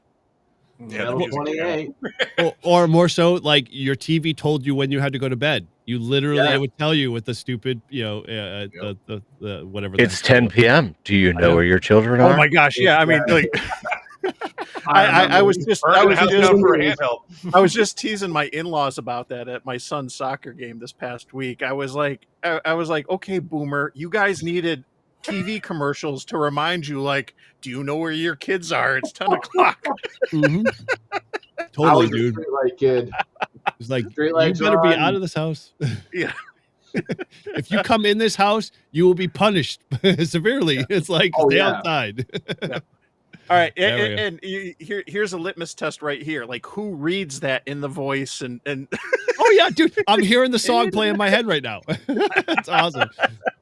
Or more so 1, 2, 3, 4, 5, 6, 7, 8, 9, 10, 11, 12. Yep. Yeah, Oh Jesus. man, dude, we survived worse. I always joke, and I know I've said it on streams before, that the Matrix was a documentary. Like, civilization really did peak in the 90s. Yeah, it did 100%. That's awesome. Yeah, dude. I mean, even when I did that vegetarian brisket commercial, that was the first, like, you obviously noticed, that was the first thing I did. I had to go back to all of the loved it. commercials that I was familiar with. I was like, and I had to shorten those up too, because of like the video was 30 minutes long. And I'm like, I know people enjoy these commercials, but I should really just like, time to make the donuts. Like, oh, where's the beef? Where's the beef? Oh my I mean, God. Julia that was fun, Childs. dude. That was awesome. So, Yeah. and then, Izzo was just the icing on the cake. I appreciate you, leading him down the rabbit hole there, Mike. Yeah. But some of those, and I'll bring it back to ham radio, some of the stuff that we got in the late 80s and in the 90s is some really good, cool stuff you just don't see right now. And whether it's for some bands like 220, or whether it's getting little mobile rigs that'll do 2 meters all band, or not all band, all mode, or this, that, like, and I'm seeing some of this stuff. It's fresh in my mind because I just saw it this morning at the Hamfest, and I'm just like, oh, they don't make anything like this anymore. And Yaesu had the 6 meter portable. mhm. And it had AA batteries into it. And when I first got my ticket, that radio was old then. But I mean, it had the antenna, and that's what we liaised for contesting. We throw that thing up, get on, and go. But they don't make anything like that anymore. No. No. Well, dude, you can literally take like that 470. I remember using it as a hammer a couple of times, and it had no problem. It literally would take the beating and be like, okay, cool, get back on the radio here, and we're off to the races, no problem. But yeah, dude, you can't find radios that stand the test of time. Even if they're IPv7 or 67 or whatever it is. Right. Oh man, it's insane. Man, we're fucking old. Oh my gosh, I remember the frogs now that I see this. Yeah, on the log. Yeah. But Wise. Oh man. All right, Eric, you start it. Okay. Start what? Bud. Wise. Bud. Wise. Mike. Er. There you go. You guys are terrible at timing. All right, now. Fucking love you, man. I have to get back to this. Still not getting my Bud Light. Bud. It was before Bud Light went gay. Right. That's what I was thinking. Oh, dude. Wah, wah, wah. Hey, man. Fucking love you, man. I love you, man. Dude, you're not getting my beer.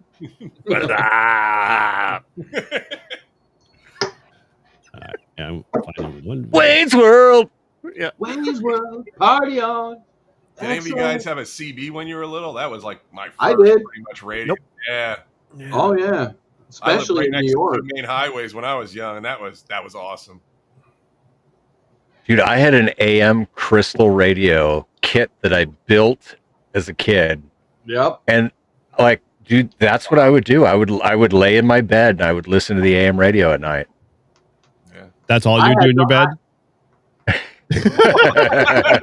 Well, until I hit the teenage years where I started like lighting fires and bottles and stuff. I mean, I had what's the word I'm thinking of? I could listen to AM radio on everything in my house because I lived 1.25 miles from WGY. Nice. Mhm. 8100 810 WGY. The phone, the toaster, the freaking refrigerator. No, those crystal radios, those are like magic. You show like a young kid this day and age, like, hey, look, no batteries. And they're like, wait, what? It's like, yeah, magic pixie exactly. dust. Like, They had hell? no idea. They had Oh, no no. idea. Resonate, baby. Oh, yeah. You know, and you know, we kind of grew up on this too. What the heck is it? Let it go. Did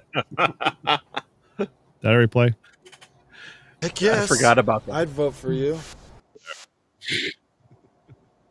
I was never a big fan of that movie. Next to that, it was like But it grew on me. Office Space later, but you know, Yeah. what was it? Empire Records was like the thing. Like that was my like go-to stuff. I love that show. What are you doing? Where's the money go, Lucas? Oh, it's circulating. Yeah, we're seeing a bunch of. I seen a couple CB comments in the chat, and I was talking. I'm actually kind of seeing the reverse. I didn't have a CB. I remember my grandfather had one in the station wagon briefly when I was growing up, but I feel like I'm noticing like a resurgence with the CB, and it's almost like a reverse migration where some hams like myself and others are now curious and picking them up and get like a POTA activator I knew at the Hamfest bought one. Always see a bunch of CBs for sale, but two of my friends picked them up at Hamvention. So I at least know three people locally that have picked up a CB for the first time in the last month or Would so. you say, Mike? Would you say, Mike, they are 11 meter curious? Yes. Yeah. Now, so for those that don't know, I don't think the episode's dropped yet, right? It'll be Monday with Okay. Walt. Coming. Yep. Is that when it's okay? That's the one I watched. Yeah, you behind already the watched. scenes. Yeah. Behind the Yeah, so for the people that aren't on the Live Free and Ham Patreon that don't get the inside scoop, Monday we're going to drop the latest episode where we talk with Salty Walt about CB. Yeah. And let Dude, me that was tell fun. you, it was a great conversation. And when I got in my truck the other day, I put my CB on 38 lower sideband, and I called out. You know, I didn't get anybody, but Wow. Yeah, dude. So you warmed Salt's heart. I mean, like, Salt's heart. You Walt's heart. Sorry if I can say things right. You know, he's almost got me to the point. I haven't had time to, you know, figure out how we can arrange getting that CB from, you know, Paul there, because you did throw it in. You know, so maybe I'm like I said, my CB days are like when I was 12 years old and I learned all the F words and everything else like that on my way, you know, in a family trip down to Georgia. But you know, that was all. Motherfuck, smoking weed, smoking blunts, And everything in between. Them. Clerks. Who smokes the blunts? We smoke the blunts. Dude, man, you're giving me more content to pull off the web. Yeah. You're welcome. Thank you. $15, little man. Put that shit in my hand. If you don't, then you know we owe. Another AI song brought to you by Oh N1OG. Yeah. Oh man. When I crossed over to ham radio, I had the opposites, experience very early on where I ended up not having, I had a lot of hams tell me like, oh, don't do CB. Like that's the bad side. That's the dark side. Don't go over there. Dark side.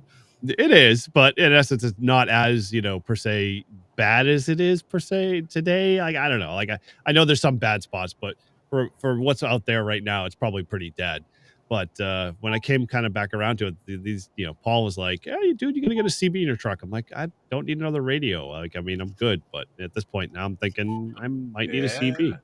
So go to the dark side. Well, the QRP Labs QMX has one with 11-meter band on it. So, that might help me make the crossover. Like I need another radio, but sure. What's the lead time on that one? I'm sure it's probably backlogged like 350 people. I'm number 239 for some stuff on there. And I ordered May 18th before Hamvention, so I kind of snuck in there before the mad rush of people. So I'll have better luck borrowing Paul's Bearcat before I go to that route. But yeah, you never know. I might make the crossover. We'll see. But I like around and find out, right?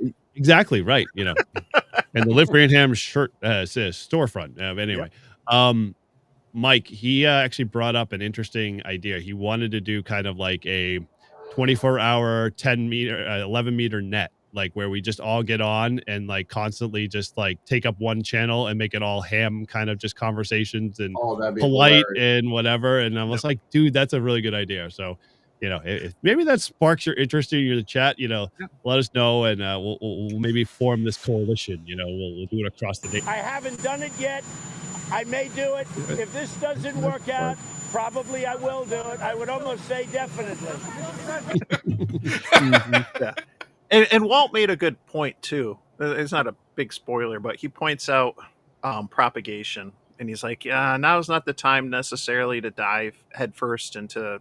DX on 11 meters because of the bands. You're going to probably want to wait till the fall, and that's true because 10 meters generally is not as good in the summer. And I'm equating it to 10 and 12 because it's going to be similar because it's 11. It's right in the middle, right? But but you get into the fall and the winter, and all of a sudden 10 is much better than it is this time of year. And because of some scientific stuff with the axis of the whatever, blah blah blah blah blah. Yeah, math and stuff. It has to do with the sun being primarily in the northern hemisphere right now, and so it's too much delayer absorption.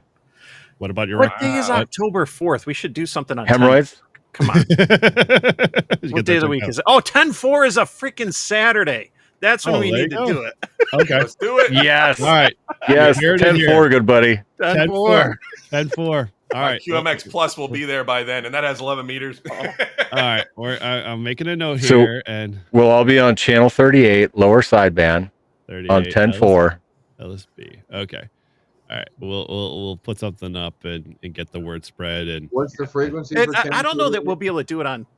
Well, I mean, you can run into the evenings and stuff, but if you think about 10 meters, that's kind of like a daytime band, though, right? Like you don't really get openings on 10 after sundown, right? Or not. I don't have a whole lot of experience on it, but we'd probably have the best luck at like 10 a.m. Central Time for everybody across the country. Okay, right. Chris just brought into the chat. I don't know if you saw the chat there. That 10/4 is Nearfest. So literally, dude, let's all bring CB to Nearfest. Let's just do all CB at Nearfest just to go crazy. That'd be awesome. Go find the AA portables. That's yeah, exactly right. That'd be awesome. It's like, where's all this 10-meter, 11-meter gear coming from? Mm-hmm. Well, dude, we'll end up hopefully, if you're back up this way. If you're back up this way, Paul, we'll have to grab a spot and do a whole, CB setup altogether and do live CQs on 11 meters. We gotta remind people that this is all supposed to be fun, and at the same time, you can still learn and have a good time and encourage others to get interested, one way or another. But it's fun and Spell it. You're good. Oh, wait a minute. So my question is: are we going to have vertical antennas or horizontal antennas? The answer is yes. Yeah, we do both. We go both ways. Yes. It's a 30 dB difference, guys. Come on. Well, if you're skipping, everything's gonna be on tilt, and so, and who said we're running legal? If you're gonna do with skywave propagation or whatever the correct term is, if you're gonna skip, you don't need to worry. And it's probably easier to do some elements for gain. Okay. That way, but anything that's going to be kind of local, regional, then that's where the vertical is. So what I'm really hearing, Mike, is that you've got that weekend already blocked off for us, and you will be there and able to lead us into the new CB world of ham radio. And all you got to do is like I did with the 6 meter activation. We had a vertical and a horizontal. You just bring an antenna switch and you just switch back and forth, and see what's pulling them in the best. I love that event, 625, but I spent most of the day on and off trying to make contacts with folks. And I mostly had a horizontal wire. It's part of the problem, but it was very quiet. And again, I'm in a hole, here RFY. So trying to get anything out is really tough. So I was kind of disappointed, but I didn't think about doing it when I did go out in the truck. And that's hopefully on my to-do list in the future. But when that comes back around. Yeah. But I didn't catch no openings, but and let us not forget, to be legal, it's 4 watts AM and 12 watts sideband. What? 12 side. My earbud's not working. I couldn't hear you. Yeah. Well, funny because Walt was telling me when we had him on, he had made a 6 meter contact all the way up to where was it? Ontario, right? I think it was. Yeah. British Columbia. Prince Edward Island, PA. Yeah, that's right. Yeah, 900 miles away. Yeah. Yep. On his vertical of all places. So, Yep. It tells you, definitely worth it. Mm-hmm. Cool. Anyway. Yeah. Opposite ends of the country there. Yeah, true. Right. British Columbia is on the other side. Yeah. Yeah. Right. and I will say channel 38 right now is absolutely dead. Oh, there we go. I bet. I wanted 37. Yeah, it's too late. Because it could be the reverse of 73. Easy to remember. But Walt said the 37 is pretty busy. So we'll get that going for sure. I think that'd be kind of cool. Yeah. All right. Well, anyway, we got about another 50 more minutes before we wrap up tonight. Anything else we want to touch upon? Obviously, we'll leave the vegetarian brisket alone until Izzo has a place to, confirm his apology, go from there. But what's everyone's plan for field day coming up? Oh yeah, dude, I totally forgot about that. I don't have any yet, so I want to hear from everyone else. Let's start with you, Eric. I'm in the same boat, Mike. It's my wife's birthday weekend, and I am not going to be doing field day. So I too will be doing nothing for field day this year, which is very weird. But at the same time, hey, it just happened to fall that way. So yeah, Paul's not going to be here. Eric's not going to be here. Maybe I'll drive down to Matt's and see him. Yeah, we come down to the club field day, man. We'll be rocking and rolling. Shoot me a message. Is it an overnight camping situation? Oh yeah. I like how that sounds. Oh yeah. Yeah, I'm on the board, so we'll let you stay overnight. So. Wow. Well, I've got my camper, so. Yeah. Oh yeah. I got to figure out how to put shelves and radio. I got to figure out how to mount shelves and radios in that camper. Eric, you've seen the inside. Paul's seen the inside of it. It's rather lacking on amenities. So it's literally for camping and eating and going, and that's it. Oh no, where there's a will, there's a way. Yes, this is true. Fold down shelves. Now, see, I was told regarding local field day that campers were not allowed. But then I got an email today that allegedly the Steves are going to have their camper and another camper, and the Steves are doing their thing. So let me say, I mean, we'll see if the Steves show up, but they are allowed. You just got to clear it with the mic. That's all. So you can bring it, and I'm sure they'll have no problem with it. I know. That's what I'm at. you know what? I honestly, I think it's a good year to skip field day. Like I've been a station captain for the last 4 years, and I've had a lot of fun doing it. I love putting new techs on the air, and field day is a great opportunity to do that. But it'll be kind of nice to take a step back and just let field day be what field day is. Let somebody else fucking run the show. Oh yeah, it's just field days. It's a great place to show off, learn, meet new people, set up antennas, see what is happening in everybody's world. It is a good time to get together.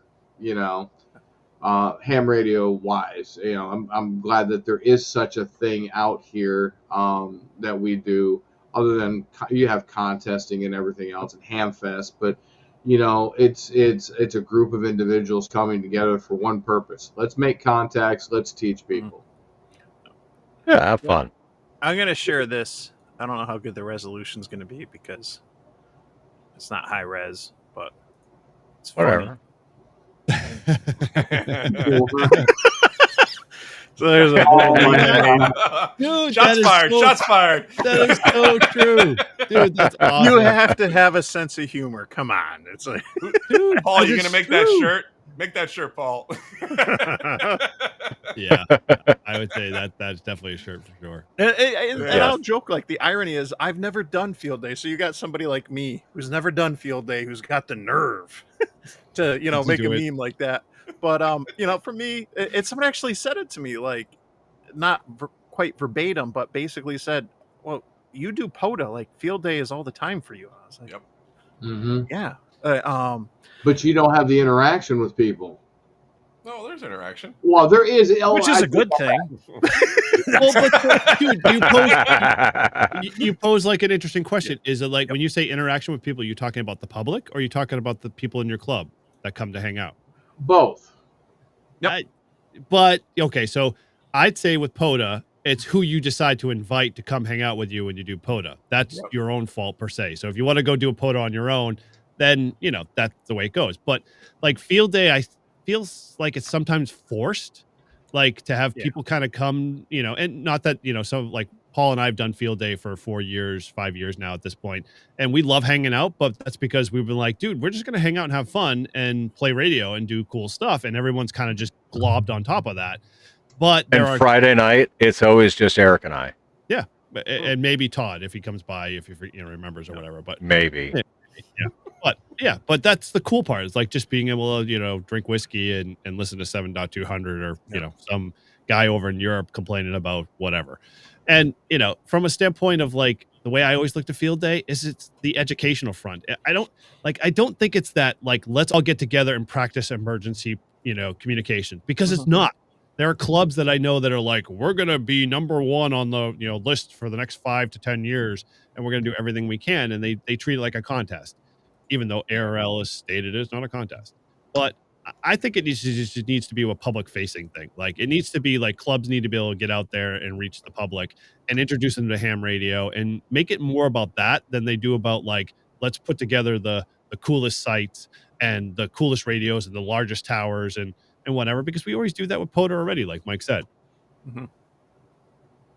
Yeah, I when I was a new ham, well, not new ham, hell, it was 10 years into it now, but belonged to the 1900 group down on the Delmarva Peninsula. And literally, I mean, we knew everybody. We pretty much saw everybody at least once a week at breakfast. But to get some of the older club members out, because a lot of them were not homebodies per se, but almost hermits. You'd only hear them on the radio. So to get them out, to come out and, hey, come on out, hang out, let's grill up some food, let's talk on the radio, let's throw the alpha amplifier on and cook some birds. I always enjoyed it as a good time. I've done many field days, and I just like the camaraderie. Right. And that piece is awesome, but it's a lot harder to do. I find, like, when I started to do it, I was a part of similar how you felt. Like, when I was a younger kid, it was like that was what the club did. They all hung around campfires, they all had fun, and it was kind of that cool thing. And you had good food, and you got to play radio. And at least in the clubs that I've done in the past 5 years, it's more of like a little like pockets of people. Like, I won't get into the politics. I could probably get into some serious trouble, so I'll stop now. Oh, come on, Eric. But, yes, there's those dedicated operators that's why they go to field day. They don't do POTA. They go to field day just to operate. Sure. Yep. And then the rest of us who do POTA and shit on a regular basis, we're like, well, field day is just a fucking glorified POTA. So we're going to socialize and we're going to hang out. We're going to have good scotch. We're going to have good steak. And we're just going to enjoy each other's company because we're used to doing this shit on the regular. Right. Yeah, true. And there's nothing wrong with that. Like, you can have both sets of people, and those that want to operate, they can go fucking operate, and we'll just pretend they're not we're not there. They're too loud over there. We'll just shovel them food and drinks, Yeah. Hey, quiet it down, you fucker. We're trying to talk. It's true. Yeah, and I mean, my biggest gripe is just like, sometimes it can build this divide, in your club on, really weird people like wanting to do it for one specific purpose because they've done it their whole entire life that way, and they refuse to change, or they refuse to, modify, what the masses want. And so, it's a challenge. I think we lose a missed opportunity as a field day, public facing, major nationwide, marketing production thing that ARL does, educating the public on ham radio, because we don't do that with Winterfield Day. I mean, like, we all do Winterfield Day, like we do what we just talked about. It's like, it's fun, hang out, just play radio, have great food. And, the only difference is you're in 70-degree tents and willing to strip down to your skivvies because Paul won't turn the freaking heat down. But, whatever the deal is, it's kind of one of those things. You just like, you don't see that in one versus the other. But I don't know. I can't get, I'll get off my little soapbox here. I like James's idea. Yeah, me too. Fucking ghillie suits and paintball guns. Just try and conquer each other's field day location. capture the field day. I say capture the flag. Dude, and add it as a bonus point kind of structure. That would be cool. Oh. Like surprise attack. Wow. Dude, we might be able to pitch that to ARL, or let's start it without ARL.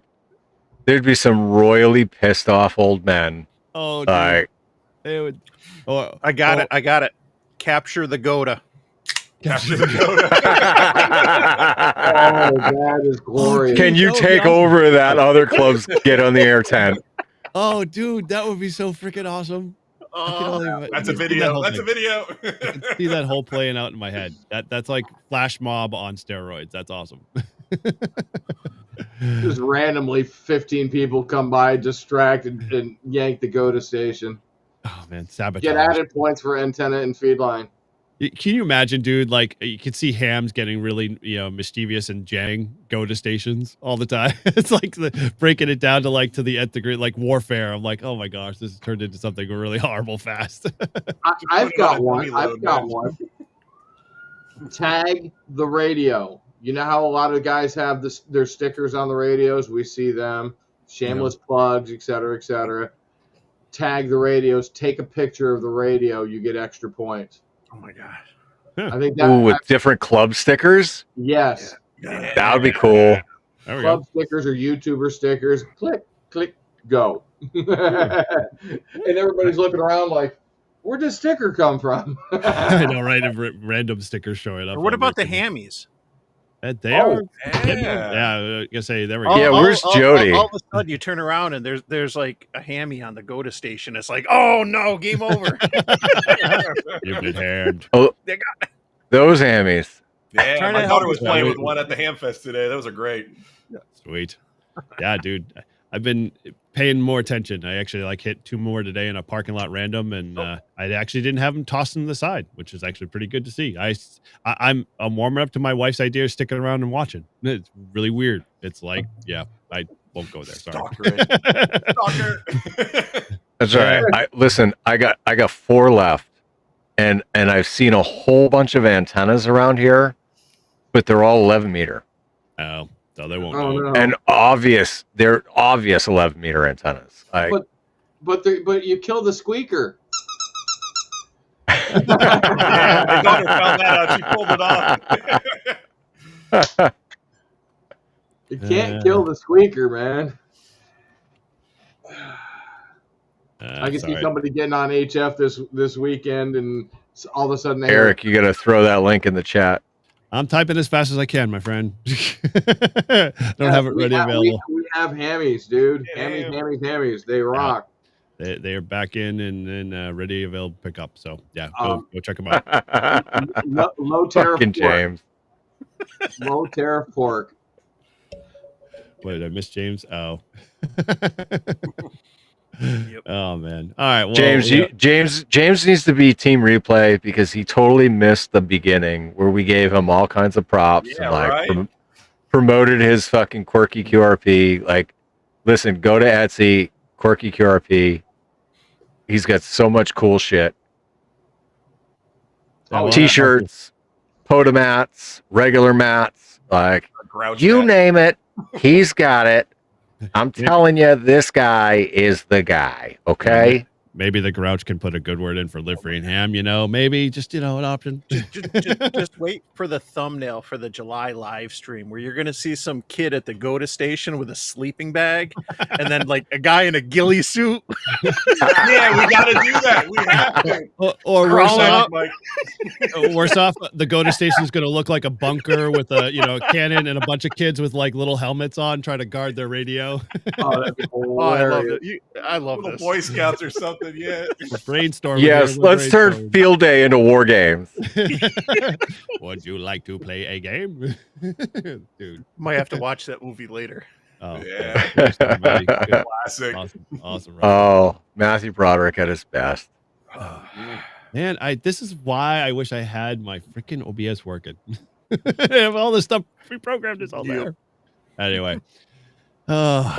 You're a huge embarrassing failure. Yes, I am. All right. Well. Hey, Eric. Hey, Walt, do you want to see my ham radio? Yes. No. I love that.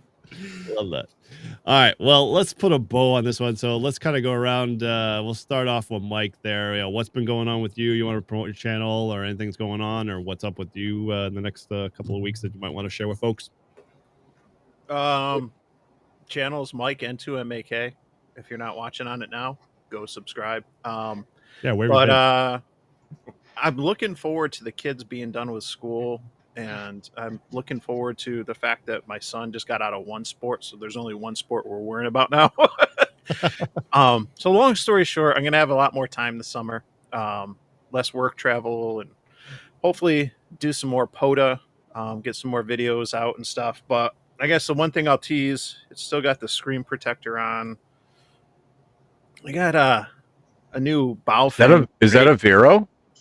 No, it's a K63 from Radiodity. Just sent this to me.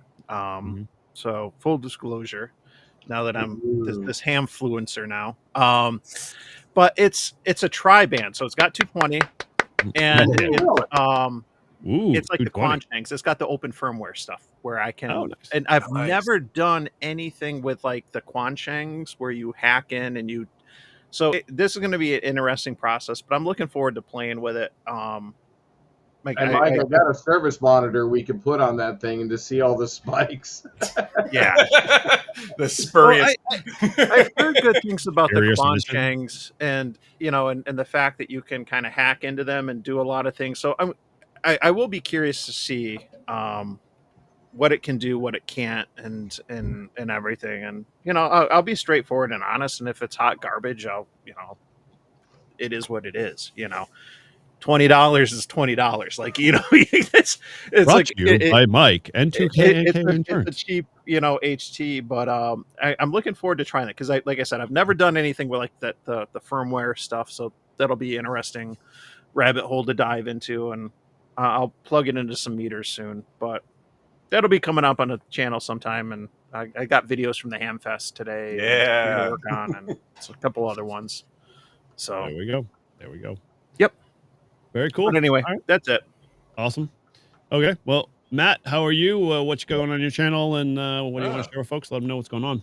I got 3 new videos that I'm actually editing, and should be up hopefully in a week. But I got also field day, so I'll be filming that. And if anyone's in Pennsylvania, swing on by the field day.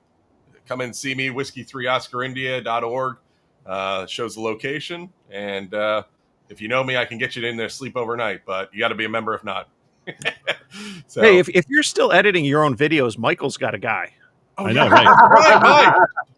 So, yeah, send me that Yeah, info. but he'll charge, Matt. He won't charge. Oh, yeah. Because $20 is $20. Well, I'll have to send him a free antenna or something.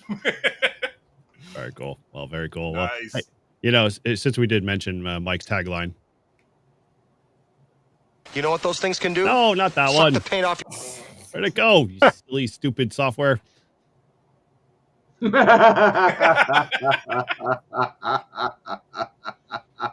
you go. Oh, that's awesome. That's awesome. Very cool. All right. Well, good on that one, Matt, and looking forward to seeing more of your products come out there, my friend. Now that you're probably on backlog from the last Hamfest you went to. So. Yeah, right. Get the ramped up. Cool. All right, man. Well, how about you, Paul? What's been going on your channel, and what can people learn more about you? Well, all right. So the channel is November 1, Oscar Grouch.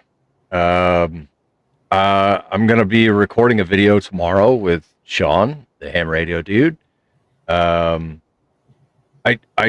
do have some old video footage to go through. I still haven't done my Near Fest video, which was in April. But things are coming. I've been busy skydiving, as you can see behind me. Yep.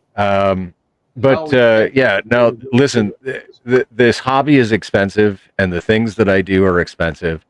So I just want to thank each and every single person that is tuned in to us and is tuned into my channel.